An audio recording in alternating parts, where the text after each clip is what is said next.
From Gabon, and then we also have a national inter-platform starting its tours across the country.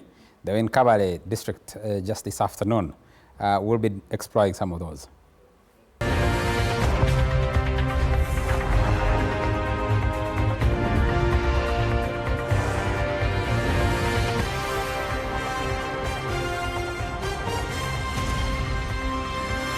NBS Frontline.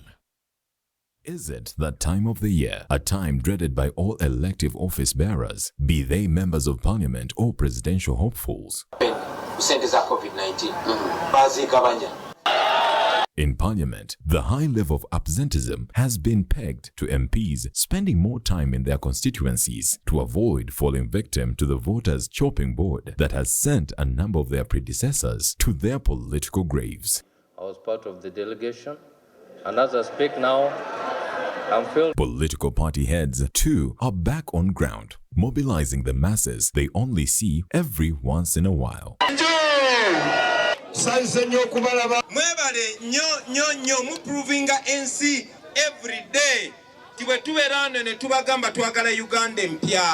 To the surprise of many, police and other security agencies have been quite civil in handling these gatherings, and the tear gas and rubber bullets have been kept away for now, as Mogisha Muntu's aunt continues its lonely walk to building party structures. John Ken Luchamuzi's CP, Jaberi Bidandi Sali's PPP, and some few others lie in coma. The ruling NRM is not seated either. Meanwhile, even before the official start of mobilization campaigns, a serving army general has been engaged in countrywide tours and birthdays that look suspiciously like political gatherings. Has the 2026 political fever kicked in earlier than usual? What is fueling these political temperatures? Can the parties sustain the momentum before 2026? This is The Frontline.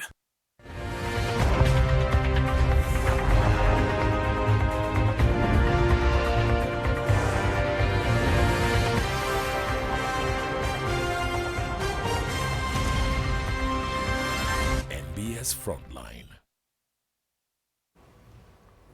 A very good evening and welcome to this edition of The Frontline on NBS TV. My name is Charles Mwangu Shampagi. From Gabon, a coup, the latest in a string of coups in West Africa. We did have a discussion about this last week, but we'll have a little bit about it this evening. But most importantly, we're coming back home. In Parliament today, a debate about the Speaker is demanding that members of Parliament should be in the House attending to business. Members are saying, look, Madam Speaker, our opponents are already in the field and they're digging us up. So we can't divide our time effectively between being in Parliament and being in the constituency, defending our constituencies ahead of 2025. But the bigger at the national level, political parties, the National Unity Platform started its journey at the beginning of the week, did successful rallies in Mbarara, moved on to Fort Portal, moved on to Kasese, and this afternoon we're in Kabale.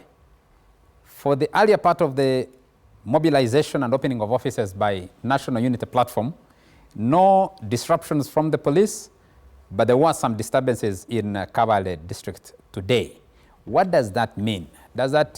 Is it actually the disruption by the police that creates the news for the mobilization? Some people have been questioning, if you gave Bobby Wine and the National Unity Platform 10 activities across the country, would they sustain the momentum or would it phase out?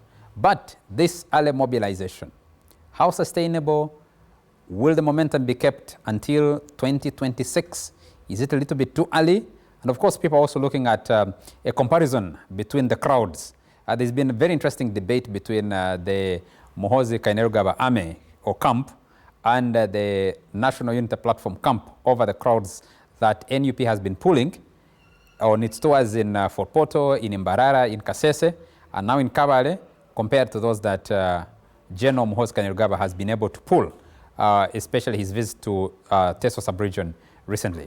To discuss that and more with me this evening, let me introduce, starting with, from Busoga, Namwendwa. Yes, truly. Yes. Yes. And from the Forum for Democratic Change, the Honorable Proscovia Salam Musumba. Very nice to have you. Thank you very much. We have from Butambala, Shadow Minister for Finance, the Honorable Mwanga Chivumbi. Very nice to have you, sir. Yeah, nice to be here and to have your dear viewers a great evening. You sound so tired, my brother. What's happening? And great to see you for a very long time. Yes, thank you. Absentee You know, husband. she's very, very special to me. She knows. Absentee husband, yes. Okay. And from Mulanda, and from the Uganda Media Center, frontliner Ofono Opondo. Very nice to have you, sir. Thank you, Charles. I hope the Shadow Minister of Finance doesn't have Bichupuri in his pocket. No, we've been talking about billions of francs found with the son of Ali Bongo and the former Minister for Finance. Between them, they have more than the national budget of their country. The money they are trying to cut away in suitcases as they attempt to flee. You know, Mwanga Kivu being a Muslim, I'm told they count money from inside the pocket. You wouldn't know how much he has in the pocket. On those matters, be very careful.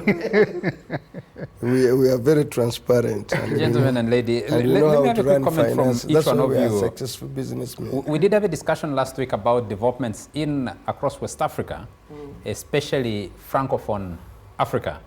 Coups, one after the other, and the latest came to depose 56 years of the Bongo family rule in a country of less than 3 million people.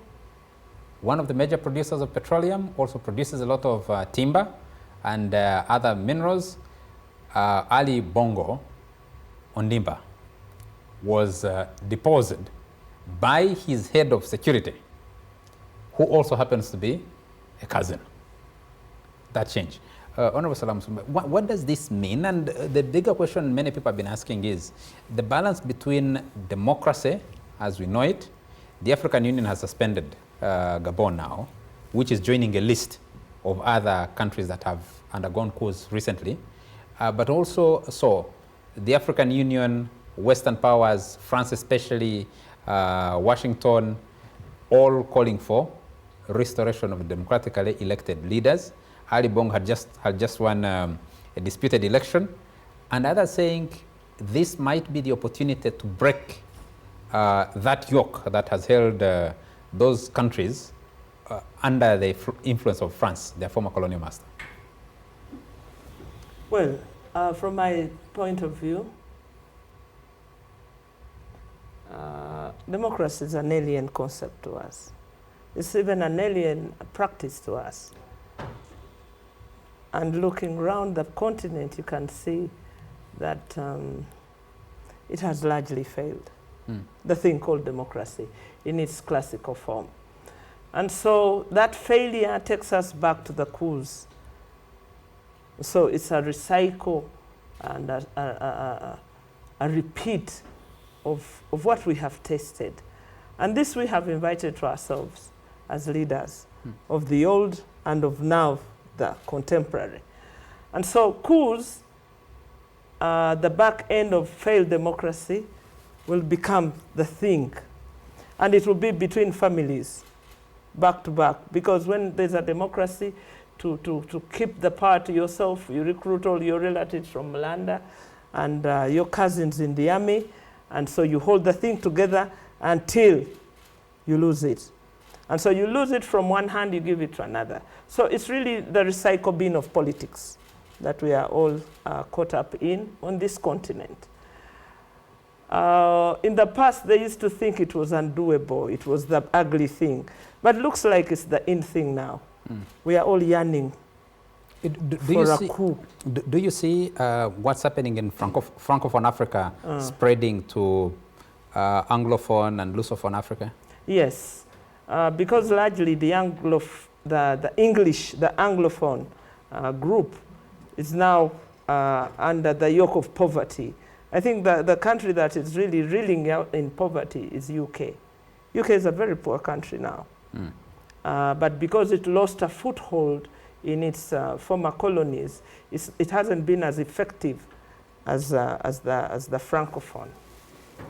and largely because they have had to share us between America and themselves. And so they lost the grip, they lost the ground, they lost the narrative, they lost the vibe, and so they lost the taste on the continent.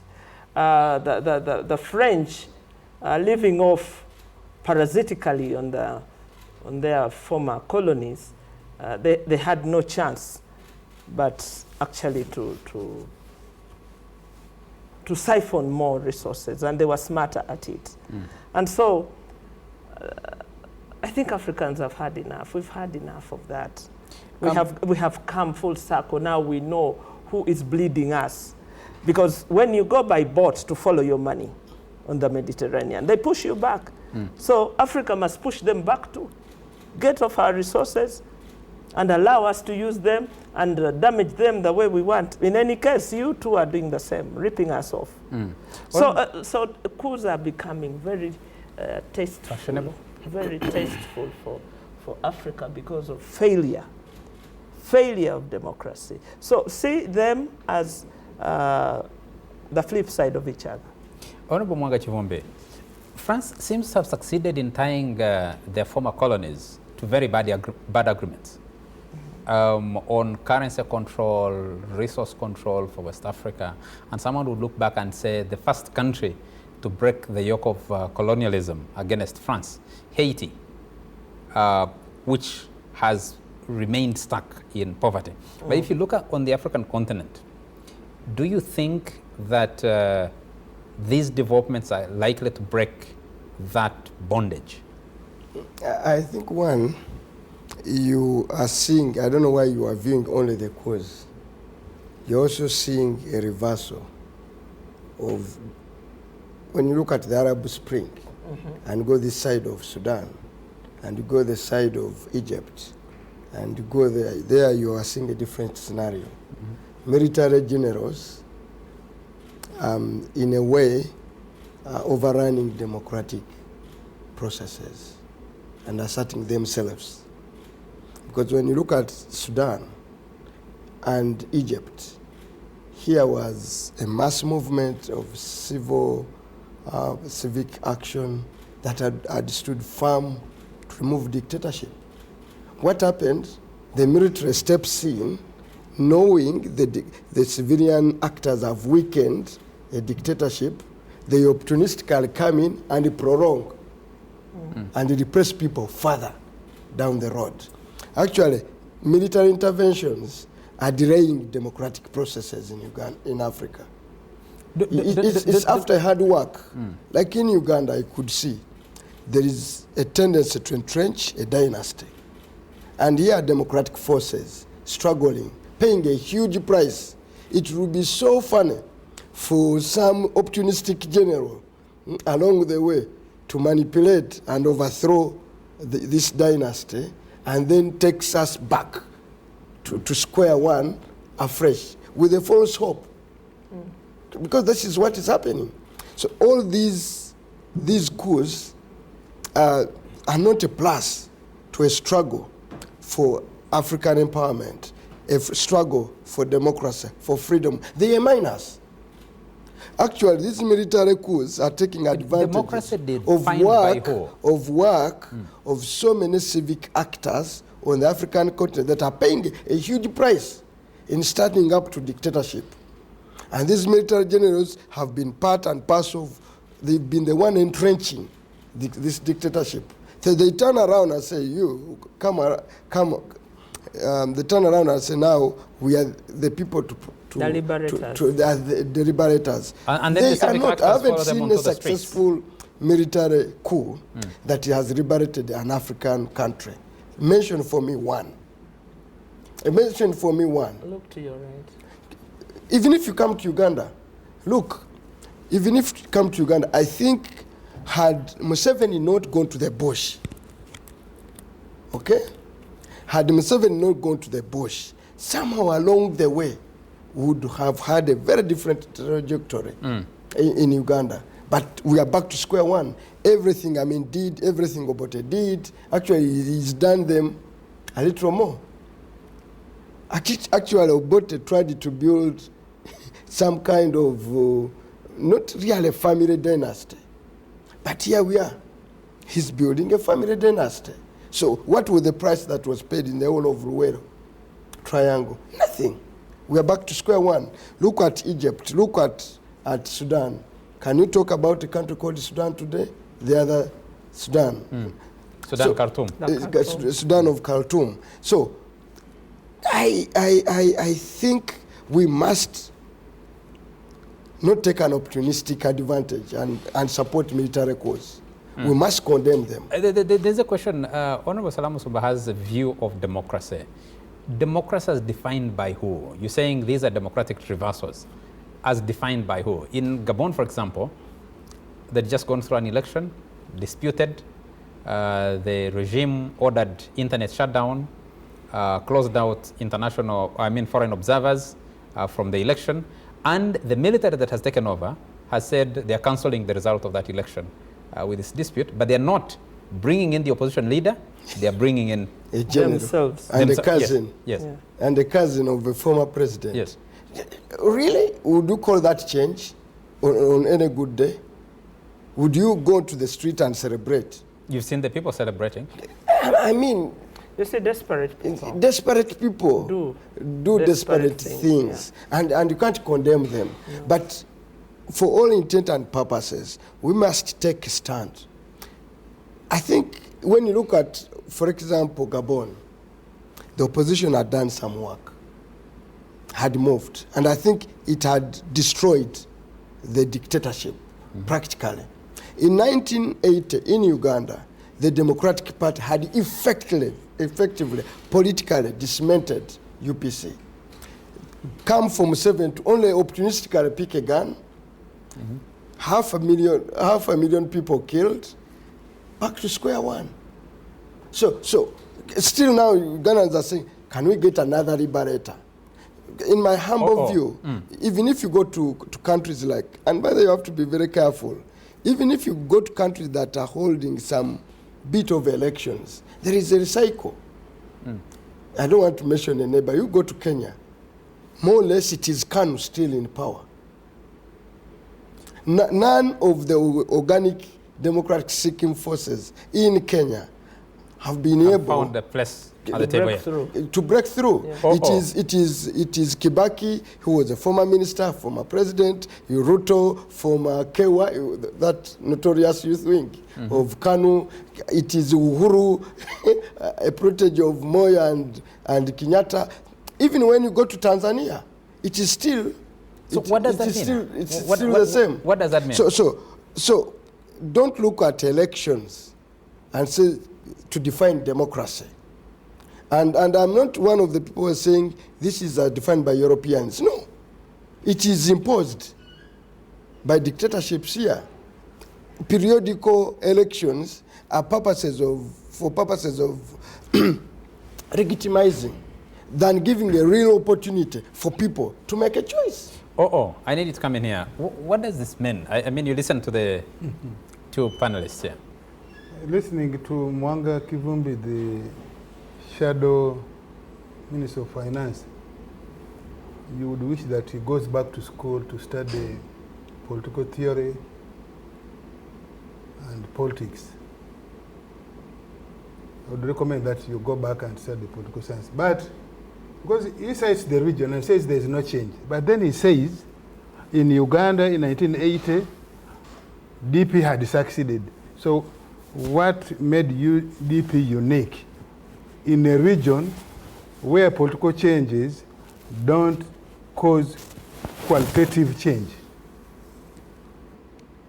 And if DP was anything to go by, why was it outmaneuvered? If it had any material, why was it outmaneuvered by UPC? Why has it been outmaneuvered by the NRM? DP did not have what it takes to qualitatively change Uganda, and I don't think it does have today. No, it doesn't. That's why the people who say they are its leaders can't stand when real tests come. When they are put to the furnace, they can't stand. Two, the question of the Arab Spring we had discussed here for a long, long time. That was a CIA project to remove long-standing leaders who the sham elections had failed to remove. And so the CIA went underground, used the civil groups to give it a veneer of a popular uprising. And remember, when it knocked out their protege, Hussein Mubarak, and the Muslim Brotherhood won elections,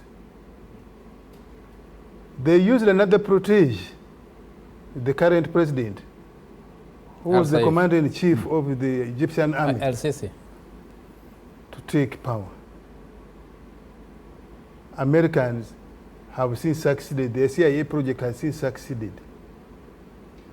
The third area is the double standard of the so-called democracy. I know in Uganda our government respects the position of the AU. I've written an article saying these coups are exposing the stupidity of the psychology of the leadership in Africa. You remember The stupidity of the psychology of the leadership in Africa. That's a mouthful, yeah. Yes, exposing the stupidity of the psychology of leadership in Africa. You remember when Robert Mugabe was overthrown by the military. His military. His military. There was no condemnation. Actually, they cheered that the long-serving man who was giving us headache has gone. We have opportunity to manipulate the situation and eventually maybe To reset. To reset. Yeah. I think they're trying to do that now. They're just going through an election. Yes. Still disputed as well. In West Africa, 4 coups had taken place. Actually 5. A coup took place in Mali, then another coup took place in Mali in 2022. 2 coups took place in Mali. Burkina Faso, the same thing. Nobody threatened military action. Guinea-Conakry, a coup took place there, I think it was in November 2021. They didn't threaten military action. Why do you think they're threatening now in Niger? And I think because... Who is they in this case? Because we have had the dominant world powers. ECOWAS has been threatening. No. I think ECOWAS is a soft door for the NATO group. This is my assessment, that ECOWAS is the soft door. Because NATO itself, I think, is embarrassed by its recent performance in Libya. So they would not want to come in direct. And of course, they're in a stalemate in Ukraine, as you know. So they would not want to come direct. So they are using a soft door. And where is the soft door? In my view, 3 countries in ECOWAS. Nigeria, where the new president, I think, is seeking international legitimacy. You know, some of the issues may be about him. The man in Cote d'Ivoire, Ivory Coast, you know, he was installed by the French in 2012 as a result of a disputed election. And then Senegal. I think those are the big groups, the big people in ECOWAS. And I think NATO and the EU and so on, they have seen ECOWAS can be a soft door. So that they remain at the back, they can give you the money, they can give you the resources. Because ask yourself, all of those have failed to eliminate Islamists. On their own. Including the French. Part of the reason the French are the French army is in West Africa is alleged to dismantle Islamists. Who they created, by the way, through Arab Spring, through the destruction of Libya, the destruction of Afghanistan, the destruction of Iraq, the destruction of Syria. Those are the fighters that came, and the arms which arose out of the destruction of the state, and also the arms the Western groups actually powered in. It's part of the arms that the Islamists got hold of and they're now using. So if they cannot defeat the Islamists, you ask yourself, how can they think they want to create another war? And you have seen with the position of Algeria. Algeria has given two positions. One, we shall not allow anybody to fly over our airspace. Mm-hmm. The second one, they've said, don't start another war because we share a 1,000-kilometer borderline with Niger. And we don't want a spread of violence in the region, in the Sahel. Mm-hmm. That Sahel moves from Nigeria, from Senegal, up to the northern dry parts of Kenya. Would you want another war in that region? Now, the bigger question for me... So, for me, I go back, maybe we need to go back and read what John Locke said about the origin of political legitimacy. Why do we think that people who are elected through the ballot, sometimes fraudulently, are more legitimate than coup plotters? Or why do we think that groups that triumph, become victorious out of a civil war are more legitimate? Because today, if you can't stage a coup, they can actually go and stage a civil war. Would you also ask them? You said, yes, that the Arab Spring was a CIA operation. Yes. There is an argument that the governments, be it Bazoum, be it Ali Bongo, all those who have been overthrown in coups recently, you have had all the noise coming out of Paris and elsewhere. Yeah. Are these coups, the new ones, the new leaders, the new generals, are they organic? Have they just emerged? No, I think represent your version of... I think it's just like a civil war. It's just like the Arab Spring. Somebody will find 1, 2, 3 things that they can latch on and make it a popular clarion call. In this case, these new groups are saying, for the first time, by the way, this is the first group in the French former colonies of leaders who are saying the French have been exploiting us for long. You remember when Sankara changed the name of Burkina Faso? The presidents around the French, from the ex-French colonies, said, how can you change the name from French to African? How shall we even pronounce it? Ufebwany asked him, the man of Senegal asked him, how can we even pronounce an African name? Keep it French. So there will always be 1, 2, 3 things that people can latch on. And this is the first time. And for me, I think they may mismanage the process, but at least they are telling their people for the first time that the French, although they gave us independence, they have been exploiting us to the extreme. Now, can they build sufficient force in their own countries, but also across the ex-French colonies to see things the same way, so that step by step they can begin dismantling the 14 independence agreements you are referring to, that have kept, the 14 agreements that have kept all ex-French colonies bondage economies. That you have Paul Biya living in Switzerland and Paris, and only comes to open parliament and goes back and keeps winning election. In Cameroon. In Cameroon, and so on and so forth. So I think it is an opportunity for them. It's not the most desirable, but I think it's an opportunity for them. Why is the African Union failing to read that opportunity the same way you're reading it? Who are the leaders in the African Union? That's why I'm telling about the stupidity of their psychology. Who are there?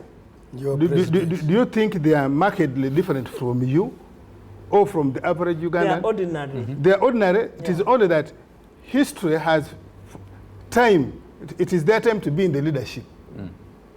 And that's why Africa is not moving, because qualitatively we don't have very good people at the top. Either the top of AU, the top of the regional organization, sometimes in the top of our countries. Of Ecowas. Ecowas and so on and so forth. Countries. The top of countries. And so it is time that we must question the decision of our regional groupings, the decisions of the AU, and so on. For example, when these people go to, say, Africa meeting, what do the African presidents take there in their heads?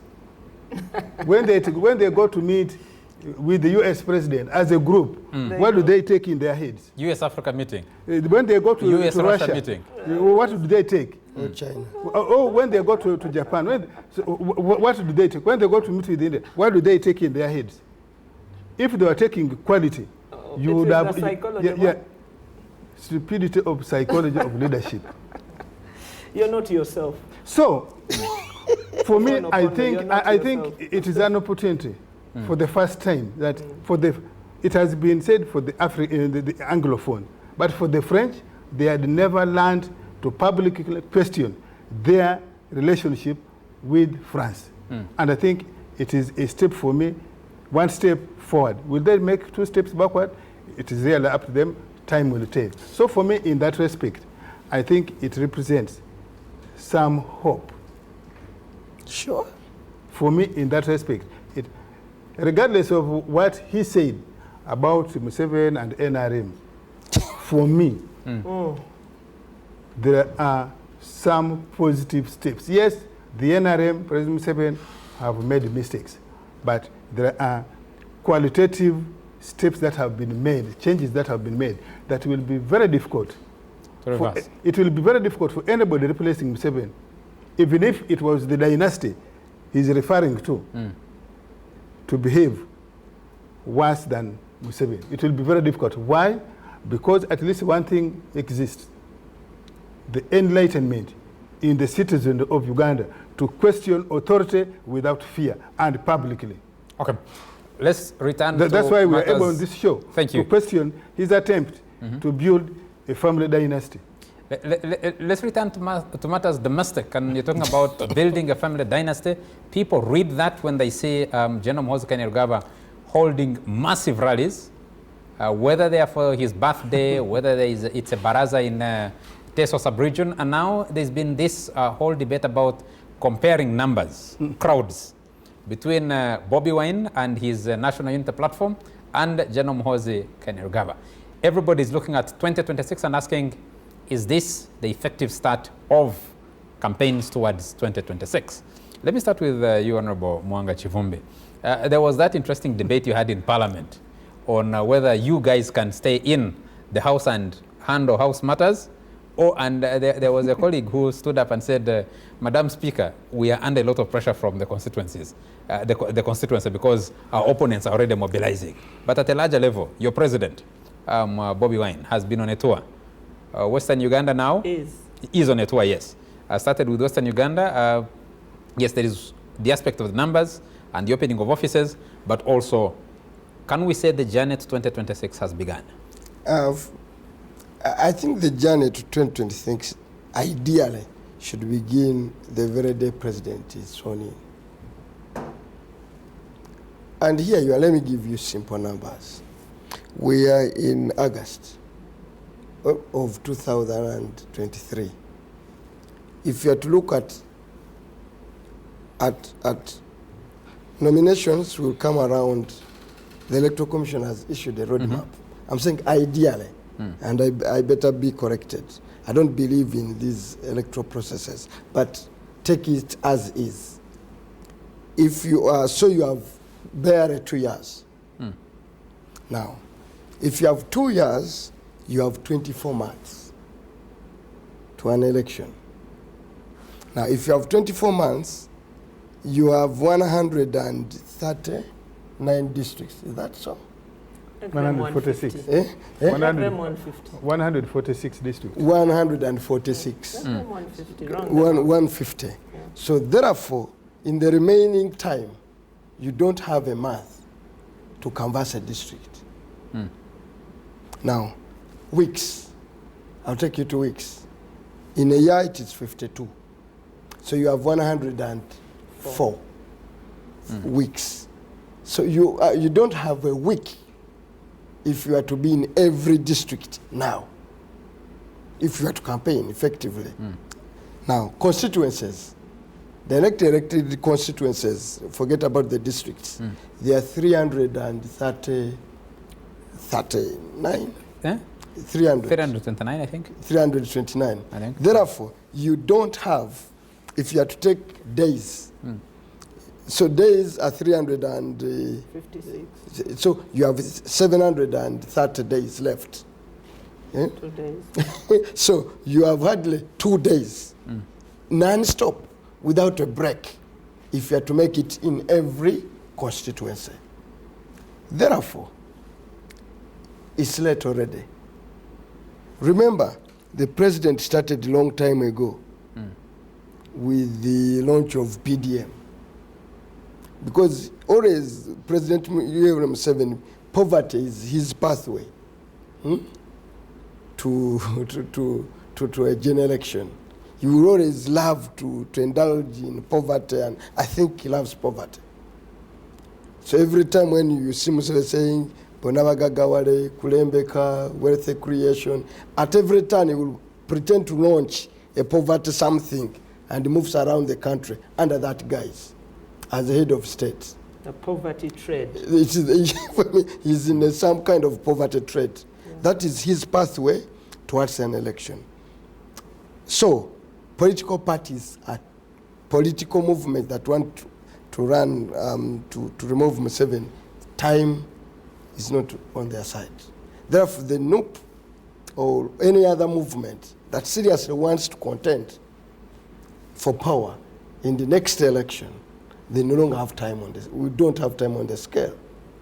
So we've got to move faster and faster and faster. That's why now you could see how effectively can you build a movement if in Mbarara you are there one day, you cross over to go to Fort Portal. You know the distance you travel, you cover. Then you cross over to Kasese, back to Mbarara, then to Kawale in a space of 4 days. So a kind of a run through the towns, through the cities, across the country. Effectively, you will not go to the village. And politics, I don't know politics. Politics is a contact game. For all intent and purposes, you've got to meet people and talk to them and appreciate you at a very level. If you are to just raise candidates, you are aware you are the ones who came up with numbers. You need 2 million. 2 million candidates to fill in an electoral process in Uganda. 2 million candidates. It's about 2,160,000. 2 million elected positions in Uganda. So you need 2 million candidates. How do you assemble them in a short time? You just at a parliamentary level, you need 500 and candidates. 550 something candidates for you to organize and assemble. So time is of essence now. That is assuming all factors constant that you are in a democracy. You haven't been disrupted by the police so far? Yeah. There was some redirection in Kabale today. And, I think if I can use the word redirection. I think two things are at play. I think President Yoweri Museveni and NRM would want us to believe that we can go through an electoral process. Deception. Deception. Yes. They would want to give an indicator that, don't worry. After all, you can participate in an electoral process. So, as of now, they're like, okay, fine, let them jump on the board. So they would let loose. But depending on how effective you prove to be, then they will stop you. So the moment they realize that really this movement is authentic, and I think they also want to know the pulse. I think intelligence, I've seen some photographs on Twitter, which I believe are being taken by drones. And I don't think NOP has the drones. I've seen them. The photographs comparing your crowds. Comparing crowds of NOP. Some that I've looked at Twitter, and I don't want to tell you the handlers of those Twitter accounts. You would see that these are taken by drones, not by still cameras. And so when you're talking about above above. Yes. Yeah, above. The bird's eye view. The bird's eye view Okay. of those crowds. And the group with the competence and capacity to do that, is the state. Is the state. When you But what do they say? Not the media houses. It is the state. What are those pictures saying to you? It is the state. What are the pictures? What are those photos telling you? I don't know whether no matter what, you've made that level of analysis. They are part of the intelligence gathering capabilities. Yes. So to go back to the community and terrorize it. To go back, I think they are seizing how much not to force. tell those who Not to follow tell a Twitter, story. not to tell a story and say, No. look, I have seen splits. I have also seen a comment on one. It's actually no longer called Twitter. It's X now. X now. One X handle, which I'll open and read at some stage, saying, look at these numbers. What do they say? Yes. So yes. I don't know whether that's the one you looked at. But let us deal with the technology. We have all attended recently marriage functions, introductions especially. And you have seen drones at introduction ceremonies. Yes, in a controlled environment. No. Having the drone you pay for a whole day. Is that also state intelligence? No. We are talking about different capabilities. No. And we know I rest my case. No, there. listen, we know the difference. And we know what technology is capable of. I can see and I know what my brother Mwangusha is capable of. I can look at a photo. I can see now you're running from your own shadows now. No, we aren't running from. We are just on top of our game. I'm now going just on top of our game. We know what is happening. I'm now going to plant shadows so that we run very fast. No. So I think if you just pictures can tell you the story. Yeah. Who's behind them? Who is behind? And who's working what? And who is working what? Yeah. And therefore, that's why in Kasese, now in Kavare, there was an attempt to say, wait a minute, we can stop you.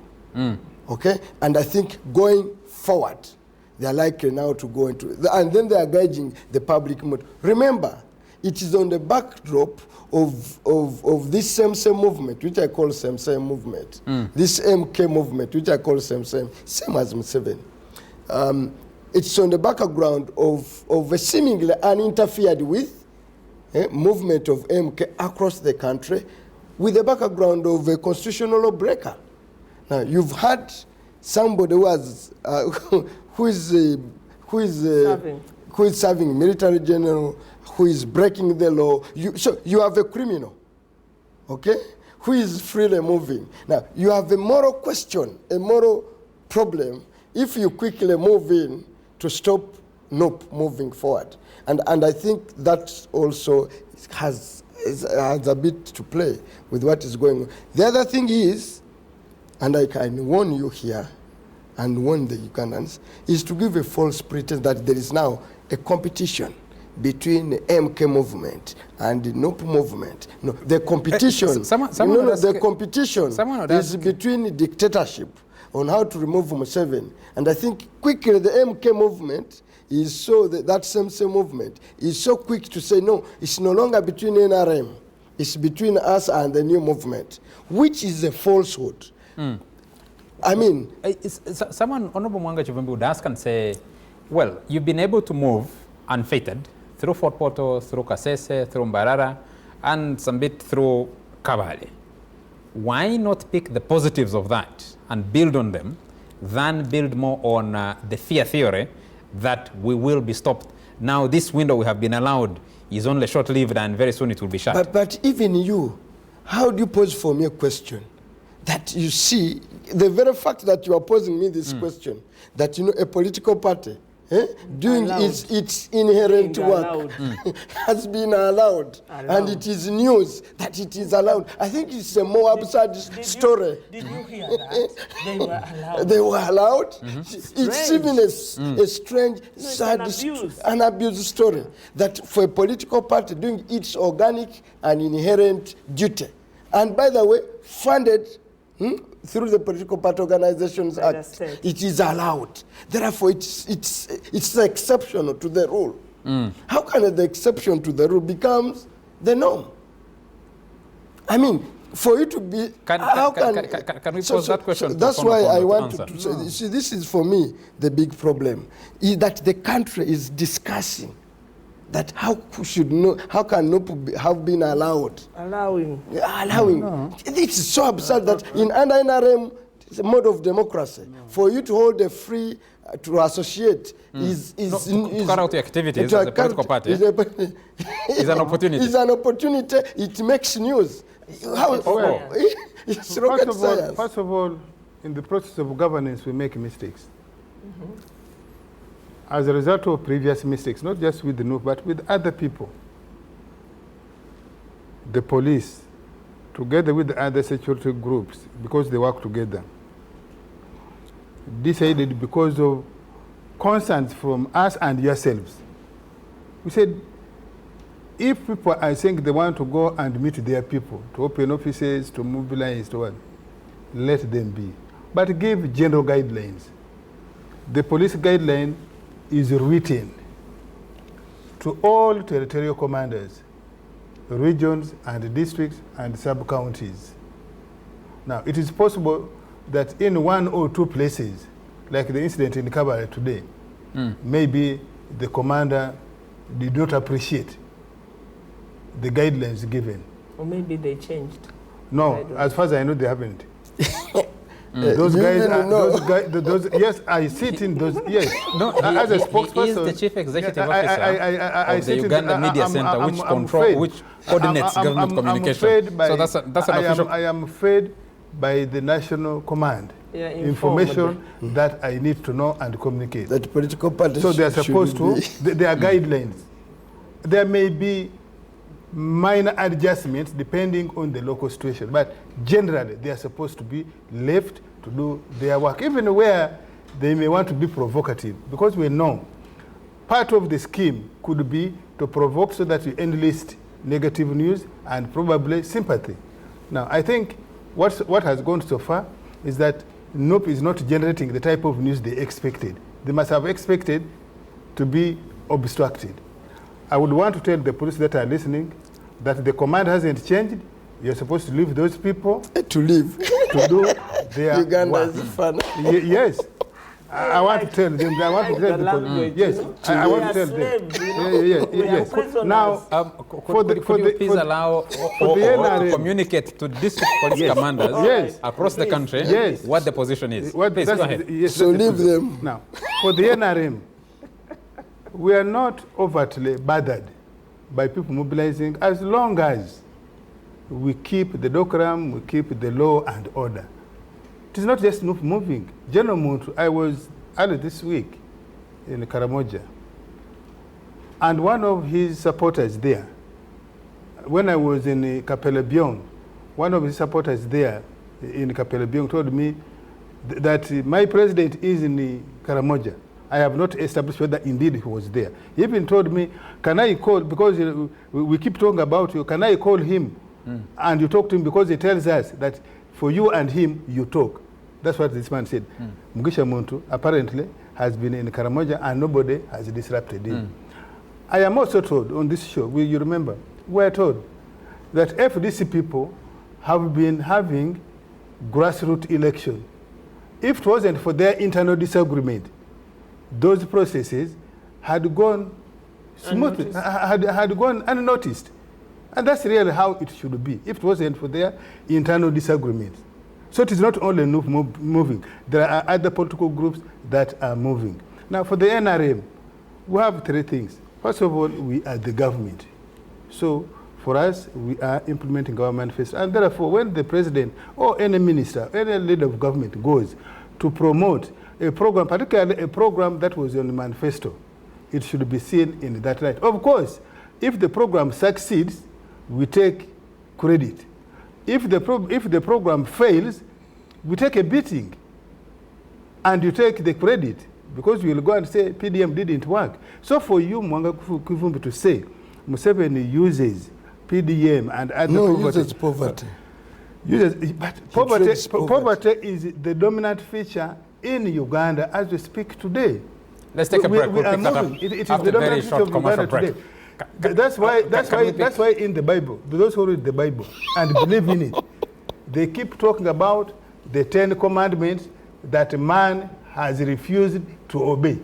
But I think Uganda should not allow to be tied to poverty. No, I'm not saying, like no, but poverty is the dominant feature. Yes. And therefore, it does no harm if a leader keeps drumming the message of get out of poverty.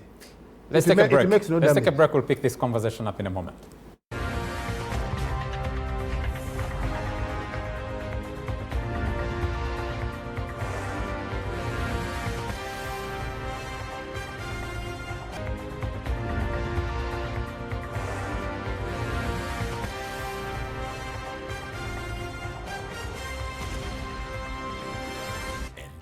Frontline. You're still watching the Frontline on NBS TV, and we're discussing the early onset of campaigns ahead of 2026. The national mobilization that is going on, led by a National Unity Platform on the one hand, is opening up district offices and running rallies across the country. The Alliance for National Transformation, as we've been told, is also in the countryside moving and mobilizing. The Forum for Democratic Change. General Muhoozi Kainerugaba is mobilizing. It's not yet clear for what he's mobilizing, but some people say it's abundantly clear. Is he mobilizing for Tobacco Main, or is he mobilizing for MK on the ballot in 2026? No. General Muhoozi said the NRM is rotten. So he said it is a reactionary. A reactionary yes. force. So it can't be mobilizing for a reactionary force. He must be mobilizing for something else. But I just wanted... Just before you leave, General Muhoozi, Michael Jessel is watching us from Masaka and says you should comment on Honorable Mwanga Chivumbi's comment that what General MK is doing is criminal. Well, if it was the intention of the framers of the Constitution that any talk show panelist can define the law, interpret the law, this would be in a jungle. If Jerry Muhoozi is breaking the law, and at that the Constitution, Mwanga Kivumbi is like Marema Virizi, he is fond of going to court. Let him go to court to seek interpretation. Seek interpretation whether a serving officer cannot address a public rally, especially if she's invited by none other than, for example, the Speaker of Parliament.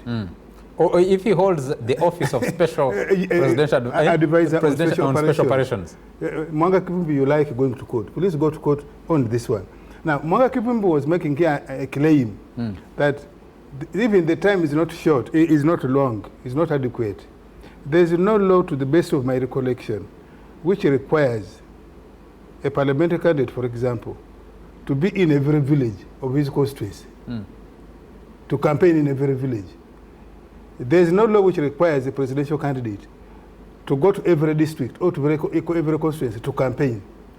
But even if it was there, today we have the media, we have this television, we have the radio stations. You can pay money or you can have good public relations, and you say, every week I will be on NBS at this time, your constituency will watch you and the message will reach. Jesus did not come to each of our houses, but many people are Christians. Muhammad did not come to your house, but you're a very devout Muslim.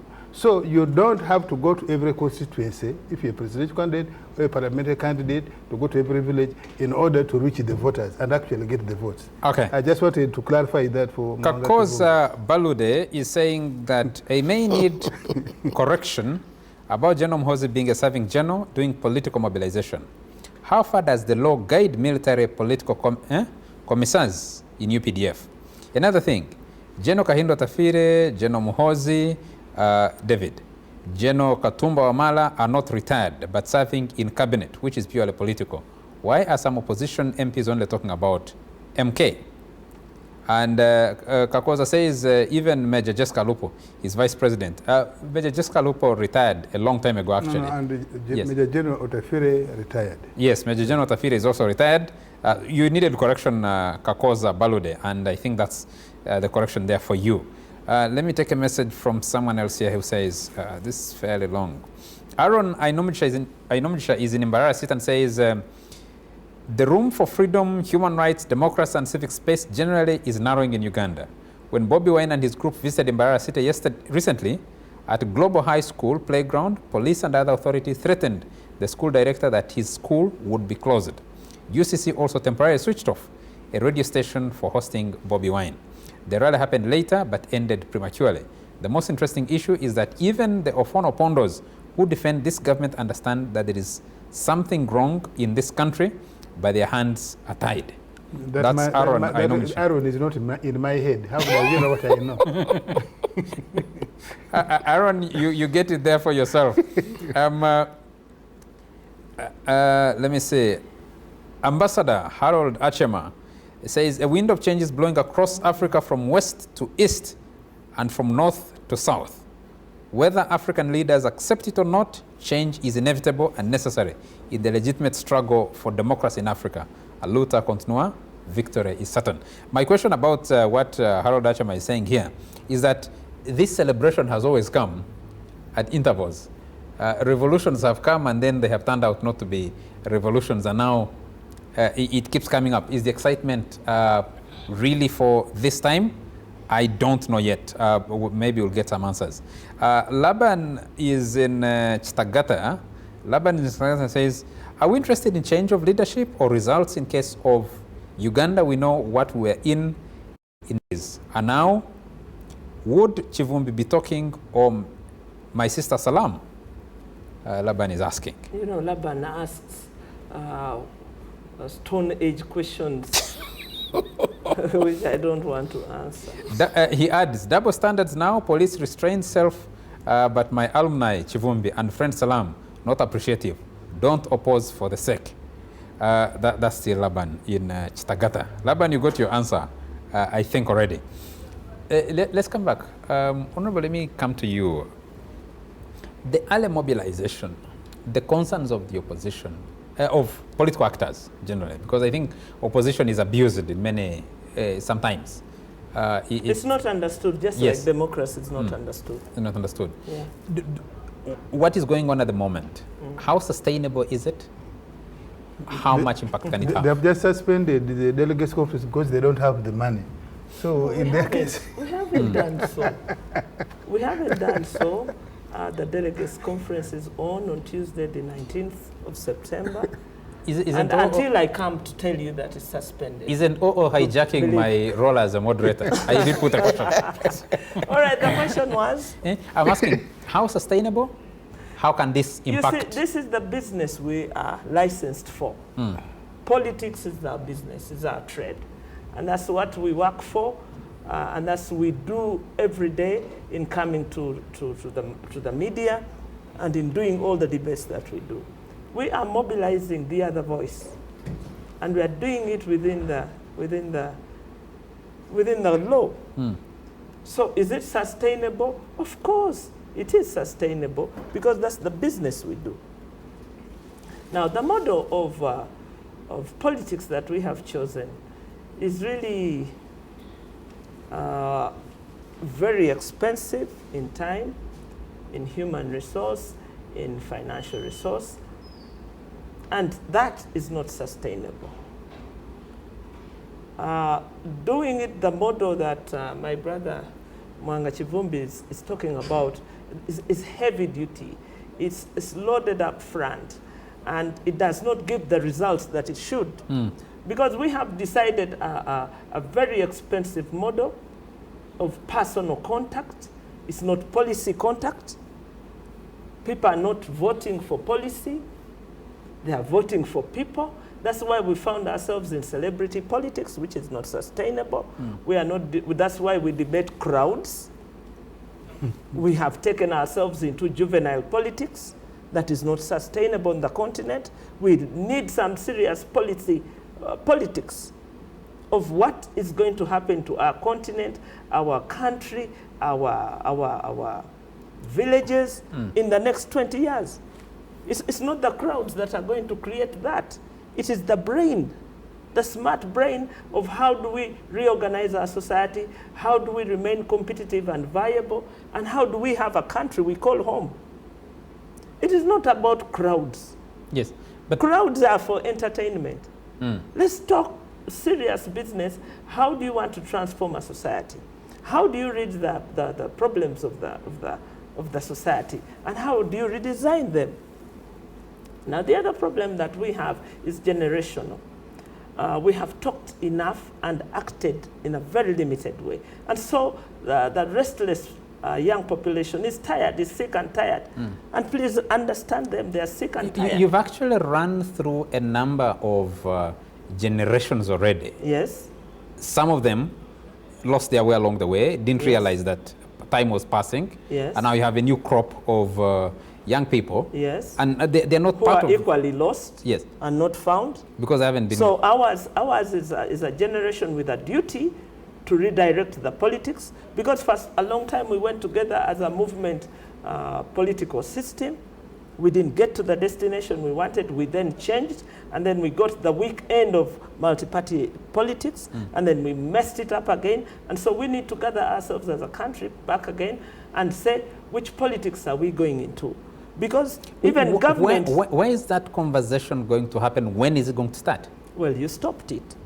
Who stopped It was already, government stopped it. It was already happening in the many encounters we had between the intellectual class and the political class that was emerging, in the many debates that we had in Sheraton, in Makerere University, in Vimezas and all that. You stopped it. And so we created underpasses of how to communicate to people. And now we communicate through crowds. Now we communicate through barriers. The most politically engaged platform is now barriers. And that tells you how a society is damaged because they lack even respect for the dead. The extent to which we have damaged our society and our politics is what we are dealing with. And you, my brother, seem to think that that's the normal way politics is done. No, it's not that way. We should be trading policies, not trading crowds. No, you get it all upside down. No, the people who are trading crowds got it upside down. We're responding to what you created. And why are you responding to We're responding to what you created. No, we didn't create it. You can't shift responsibility. The restrictive way of our politics is what created this. Yes. There are no longer debates. They are just yellings. Just show me a picture there where they discussed anything. It's an extension of Vivulu. But I asked you a question. I want us to debate the future I asked of you a our question country, if that is the stakes sustainable. And I said it's not. It's not sustainable. No, it's so what not. is the pathway out? The pathway. You said you created underpaths. Yes. So what is the way out? Well, we will have to deal with the situation as is until it corrects itself. It rebalances itself. We get into a discussion of real politics, not celebrity politics. Francophone West Africa has found a shortcut out of that. It's an underpass. And it's also a temporary measure.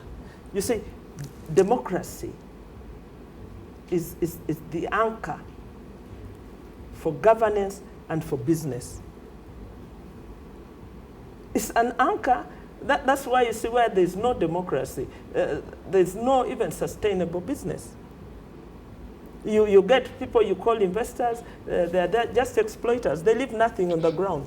They carry away all the wealth because they're not sure about the next step in that country. So lack of democracy creates instability in itself, which gets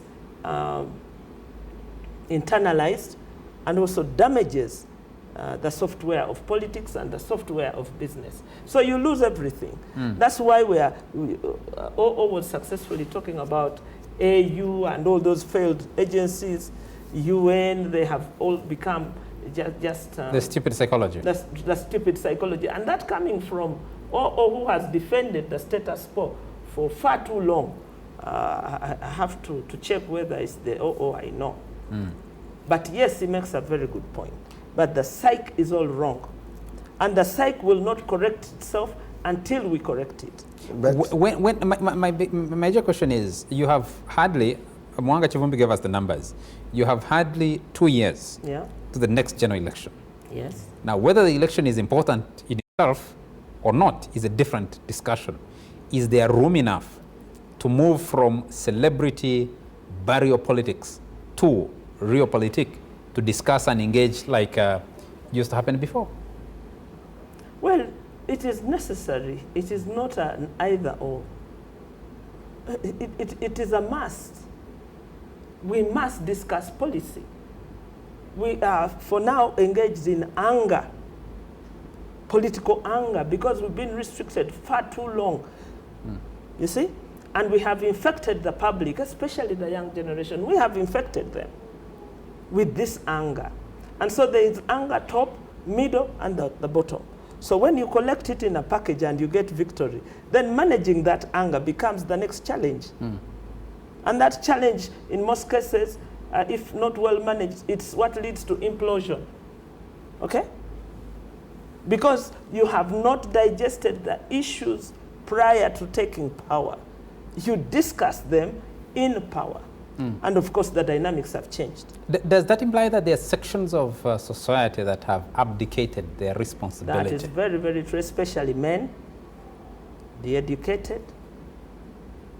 They think politics is too raw, too crude for them. And they don't know that it underpins everything they do. Now, when they're woken up from their comfort level, then they panic, then they start arguing in a delusionary way, because they've not engaged with politics long enough to direct it. They have left it to the people who desperately need any change. People were supposed to be in the Bivulu. But Yeah, with the due respect, yes. with the due respect, No, please talk. with the due respect, Moanga Chivumbi, talk. yeah, Okay, mind, don't yes, mind with me. the due respect, let's get to analyze where we are.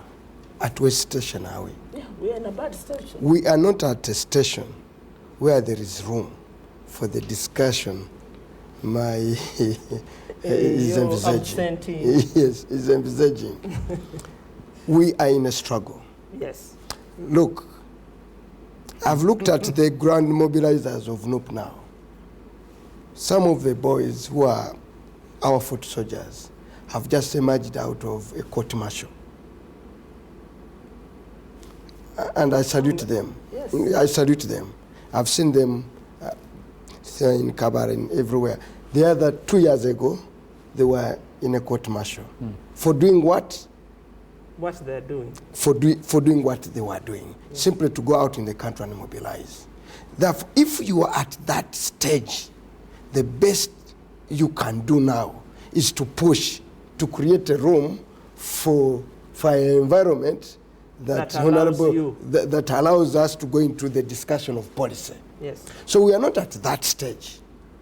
We are duty bound to create it. Now we are duty bound to create that stage. So the push now, what we are doing is to gather all the energy and create that space.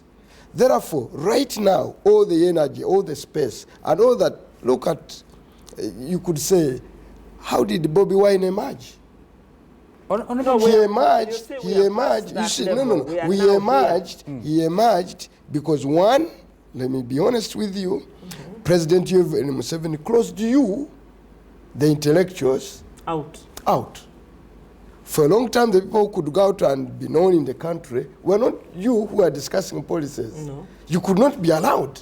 Actually, you were in a state of, was it called in abeyance? When political parties were in abeyance, restricted at the political headquarters. Up to until recently, no party was being allowed to move in the countryside to organize. Now, the drive now, at the stage you are on, is about to gather as much strength and demonstrate it through crowds.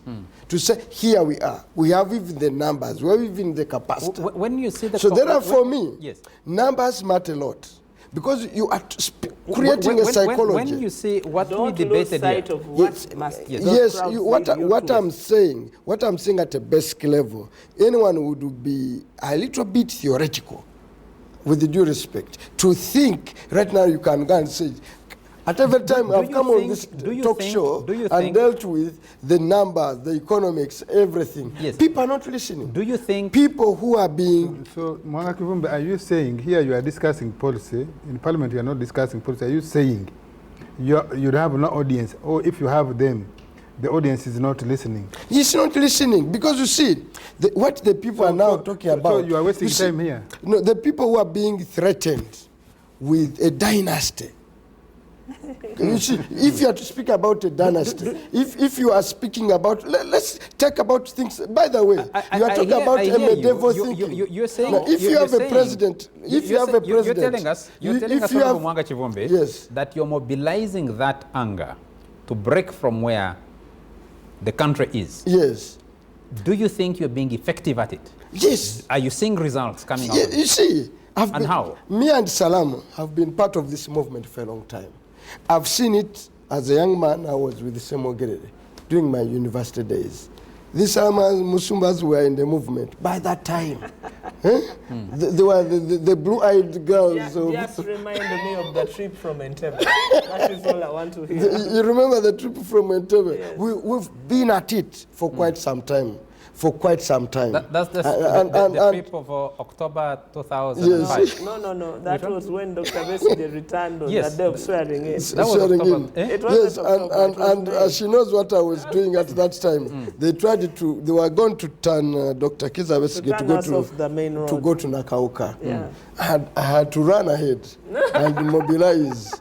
Don't say. I can say it. I had to run ahead. I can say it. Yeah, and mobilize. I was seeking clarity because there was a trip from Entebbe as Dr. Besigye returned from South Africa, 2005. Then there was the trip in May 2011 as he returned from Nairobi. For treatment. Yes, for which treatment. is which? That one of treatment. Yeah. Doctors was supposed to be channeled to Nakauka. He hasn't gone back for review, has he? Don't worry about that. He hasn't gone back for review. He does, but he doesn't announce. It doesn't announce. Especially So around Chishubi. Why do you want to track his movements for medical treatment? You know, around it is like the other man who also said his spleen had been destroyed and had gone for operation. And to the best of my knowledge, he has never gone back. Yes. Around Chishubi, you know, as you go to Nakauka, let's not get diverted. Yes. Let's not get diverted by that. Yes. Let's come back to the effectiveness of this current mobilization. So we are saying... And the factor of the crowds. You've seen how the crowds are being spinned. You are talking about it. The drone captured crowds, plus as opposed to those that are captured by cameras on the road. Yes. And the comparison that has come with that. I've seen them. It was for different purposes. It is for different purposes. Yeah. But this man doesn't believe in advancement of technology. No, and what advanced sir, technology don't take me that. It was me who told you that I've looked at those pictures and interpreted them. He knows. And you think I can interpret things I don't know? You can. Yeah. No, you can't. No, you can't. You even didn't know you that.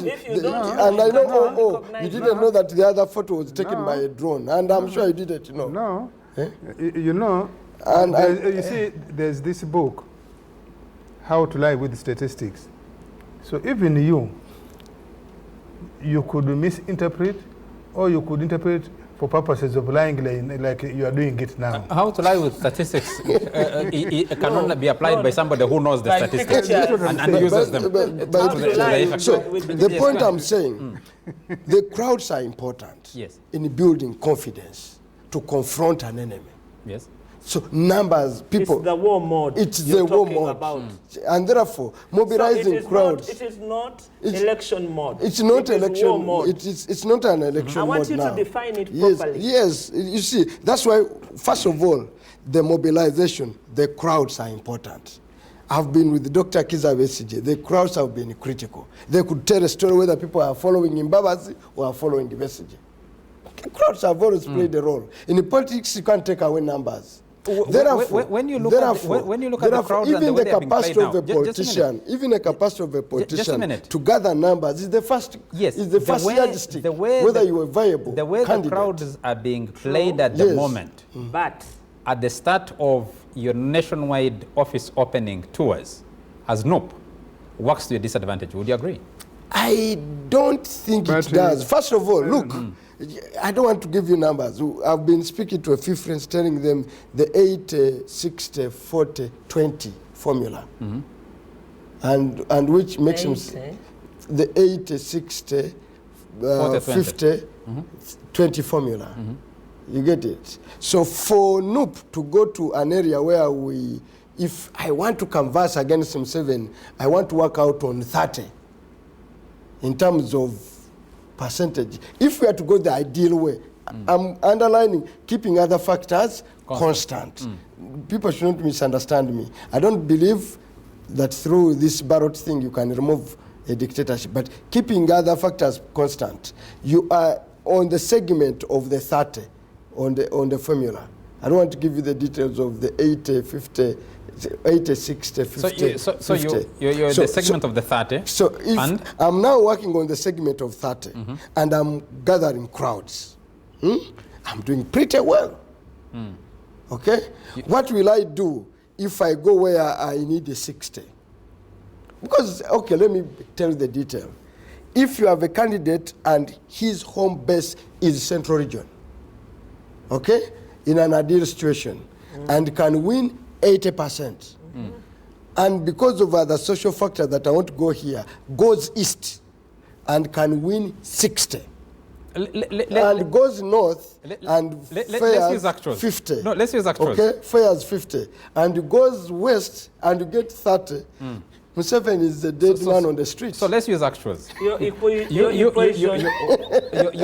way you're doing your equation, yes, you're saying yes, NUP and opposition generally performed poorly, just a minute, performed poorly in Kabarole district, for example. Yes. Whose capital is Fort Portal. Yes. And almost no leaders. And then you go and gather the crowds that Bobby Wine was able to gather. Yes. That for you is a plus. It's a plus. Yes, it's a plus. You moved to Kasese?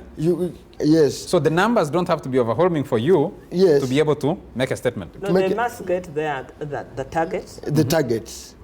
So that then their strategist is able to tell, are we informed? Yeah, are we informed? No, so I've told you the 30, okay, 50, 60, 80. And any candidate, by the way, that's a traditional formula. Even if you are campaigning for constituencies, what is the risk? There are areas that I know I'll get my 80, I'll get my 60, I'll get my 50, I'll get my 20. And it's a natural formula we what use. What is the risk that those numbers it's a standard formula. What is the risk that those numbers can be deceptive? No. I've told you keeping other factors constant. Therefore, if I go in an area where I'm working on a 30 and I'm building up huge crowds, I'm doing well. Two, if I go to Mbarara, in a traditional African context, where you have recruited the army, where the top officers of government come from, where everything that is government is there, and I got the crowd, where the money is, where the cows are, and I got the crowd. What statement do you want to make politically? That people are tired of you. You might need to also study. Yes, that people are tired of you. You might need to study election numbers from Barara over the last 2-3 elections. But let's go. Yes. Munga Kivumbi is bragging how he has been with the Semogerere. I want to believe that even with the Semogerere, that formula of 80, 60, 50, 30, 20 was applied. You also told us you were with the BCG, including making a detour or blocking a detour at Nakauka. That formula, hopefully, you used it. How far did it take you to rely on that formula? I think it made knowing how Semogere ended, knowing how BCG is ending, it is safe to conclude that probably it is not a viable formula in the long run. Honorable Mwanga Chivumbi is telling you, I don't know if our viewers heard, he said where he ended, he applied it in Butambala, it delivered him to Parliament. Yes. You see, let me even disabuse that. Mwanga Kivumbi thinks that because you win election by sectarian mischief, or even if you win generally, that's the epitome of knowing politics. If for you can brag about your winning. Where do you get that from? No. Where do you get that from? If for him is bragging about his winning a parliamentary constituency, why then do you dispute when Museveni, or indeed the NRM, wins 68%? There was even a time we won 76%. Why do you then dispute? 75. And then you say yours is the most credible. I find ingenuity. Lack of seriousness in that. And no. There is the I admire at the beginning. Now, I find now this one. No, I see a sense of what? Being I don't know that formula. No, being clever by force. Are you saying we who have been campaigning for the NRM just can't grow up in the dark? That's why we win and win massively, consistently, and throughout the country. Because in this country, there is no district, there is no region where Museveni doesn't pick votes. Do you want to say that we just grew up in the dark? Knowing the formula does not. I think for you, you are braggant. You are the type of. No. Why are you going personal? No, you're the type of braggant. The ones. You said African leaders go with the brain. You go with the head. No, the one we used to have. The one we used to have in school, who come and speak cumbersome English. If I have a formula, it does not mean I should come here and say it. Yes, I can say it. Yes, but he has chosen. For him, he has chosen to say his formula. What do you say yours? You say yours. For him, he says. Because he has now talked about this formula.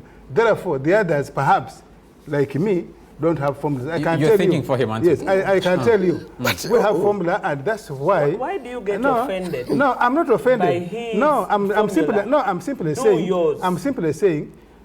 Salam won some 2 elections. She has said she used it. She has lost a string. Yeah. Are you going to dispute that she can't win another election? The fact that I have not stood for a constituency election does not mean I cannot stand. Okay, let me put a question. I want to throw back the ball to him, to tell him that, look, yes, you can come and announce your formula, but just get a rest assured that others too have formulas. They may choose not to announce it. They may choose. No. He's saying we don't have formula. Is even saying probably I have even never had. I don't have to confess that I have ever heard about it. I'm simply saying the NRM and Museveni in particular win not by chance. We win by calculation. We don't have to come and say, what are those calculations? Okay. We are born. I think Mbarara had you, eh? No. Yes, I think Mbarara had you. No, Museveni just doesn't win. The crowds of Mbarara had you. Hold it a minute. Hold it a moment. Oponopondo. Yes. When you see the crowds in NRM strongholds like Fort Portal, like Mbarara, like Kabale, does that disrupt your calculations? No. Does that concern you? No, it doesn't. Why? That's why I picked from his own example. Obote had the crowds. Did the crowds prevent him from losing power to the army? No, it didn't. Semugere had the crowds. Maybe you are young, you are not there in 96.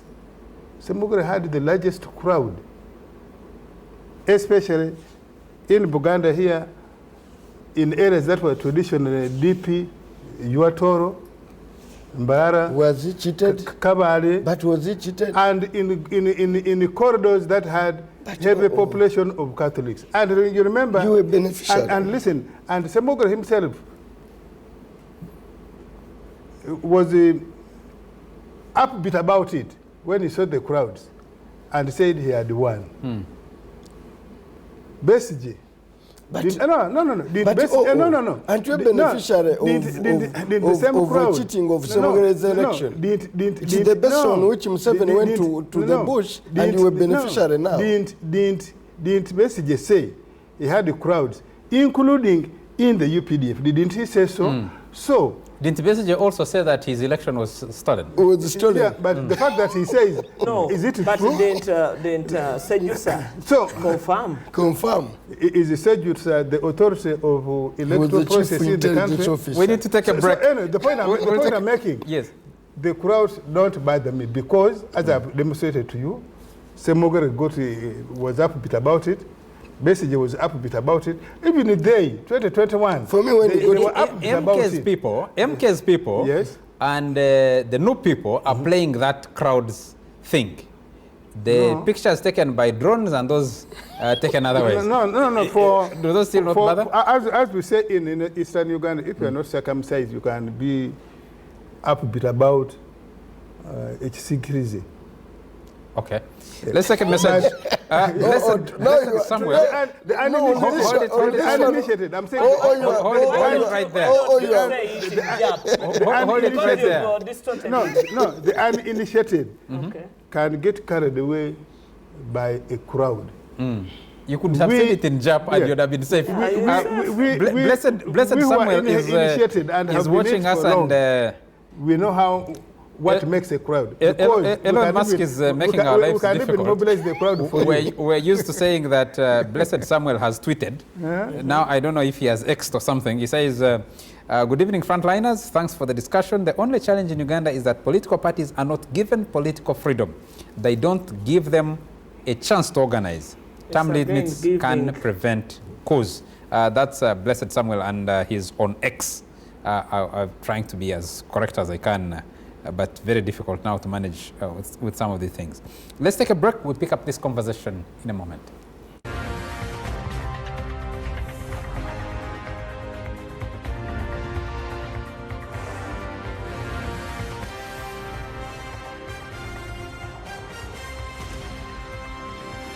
NBS Frontline.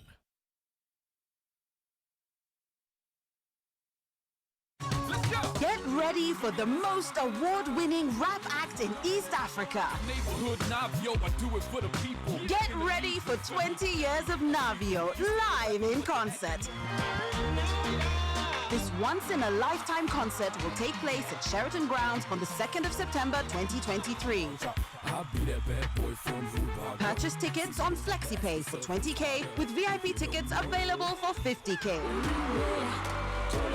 You can also reserve 8-seater tables for 3 million Uganda shillings. Come and witness 20 years of hits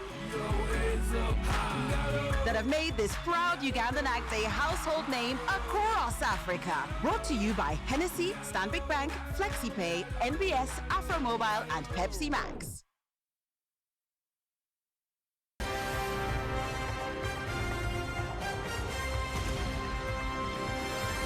NBS Frontline. You're still watching the Frontline on NBS TV. Let me take a message from Daniel Rugarama, who says, the ongoing political parties traversing the country and freely interacting with their supporters, I hope those I see are true supporters. Without security forces unduly interfering is what I expected from NRM 20 plus years back. If you want the real size of the cook, throw in the cock or cook, throw it in the rain and take a look at it after the rain. I think wanted to write cock. Yeah. Whoever was stopping the opposition canvassing for support was an enemy of NRM, just overzealous characters. With all the troubles NRM has, the MK issue held at bay, NRM will still beat the opposition come 2026. The coup in Gabon is an indictment to misrule in particular. It speaks to a general awakening of the masses, to political maturity, and a pointer to the larger West African bloc that geostrategic politics of deception are over. That's Daniel Rugarama watching us. Gift from Nansana is saying, question, I understand NUP took Mr. Museveni and some other senior members of NRM to the ICC. Do you think that could partly explain why he seems to have decided to let NUP move around the country with fewer interruption? Comment. The NRM government has taken Ugandans at a ransom to the extent that even a mere movement of NUP leaders from one district to another is looked at as a miracle, and the likes of OO feel proud about it. Or Uganda, gift of Nansana. Let's come back here. And I was intrigued by the argument you raised, Honorable Musumba, on taking the discussion back to issues. There have been questions raised that previously academics at institutions like Makerere did not wait for land cruisers, for big things to be able to mobilize. They actually found their constituency among the wretched of the earth, among the vulnerable, among the poor people, both to do their research but also to do political conscientization. That has gone. Politics today should not be beauty contests, should not be bivulus, as you called them, should not be, and you talked about respecting the dead at barriers.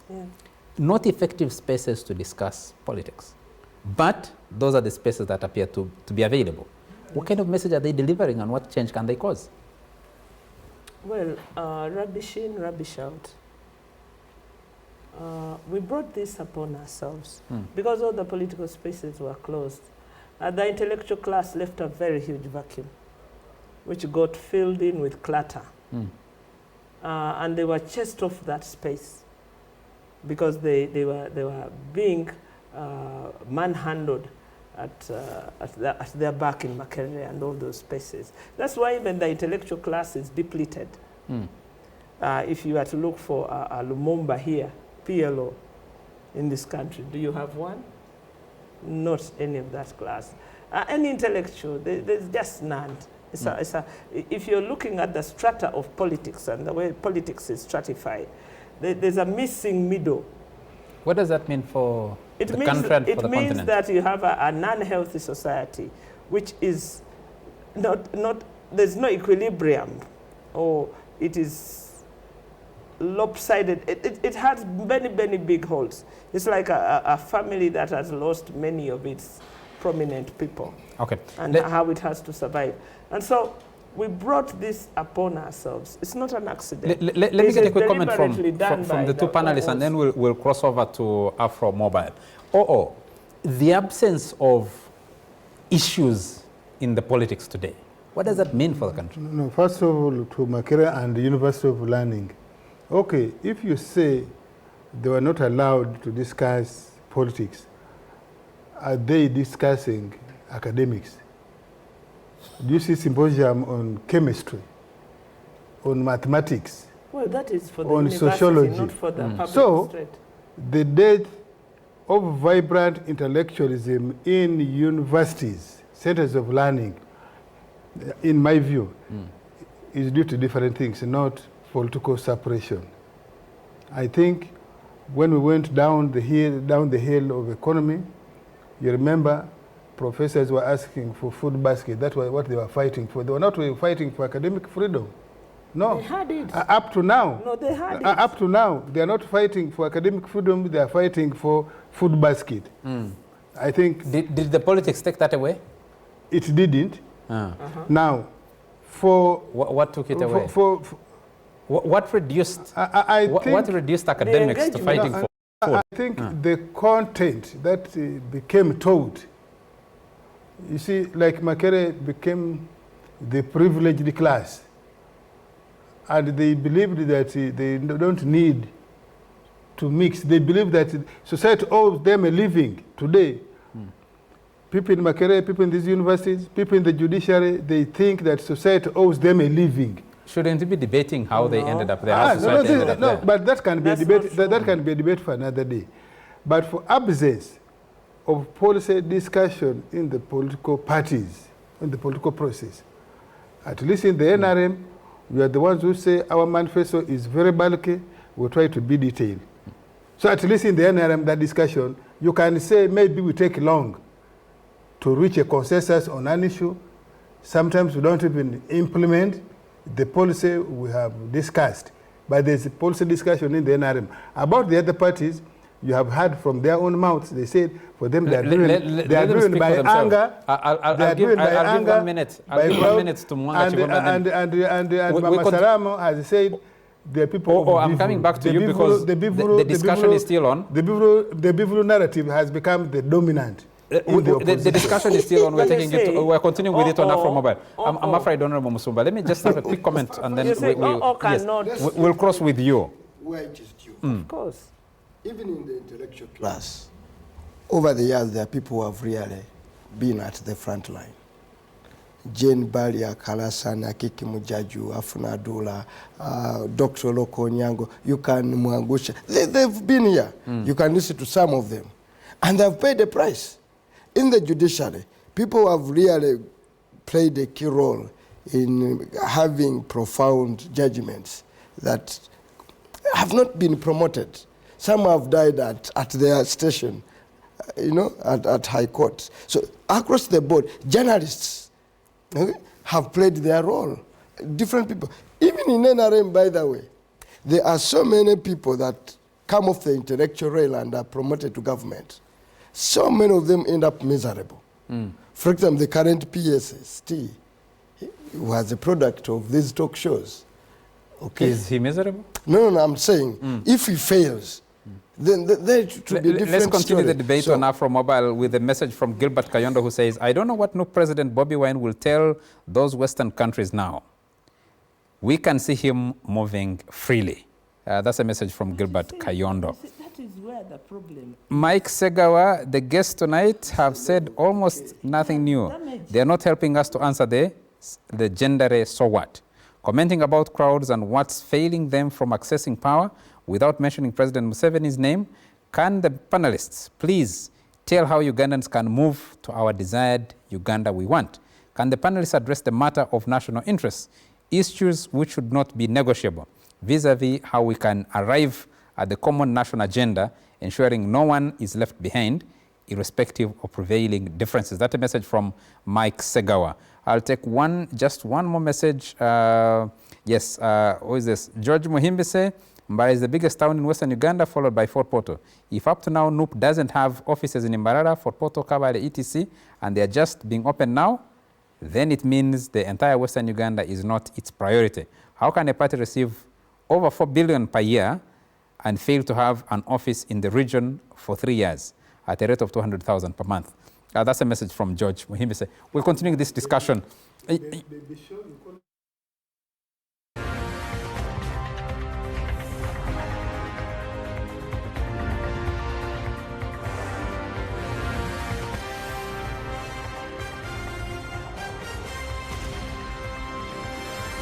NBS Frontline.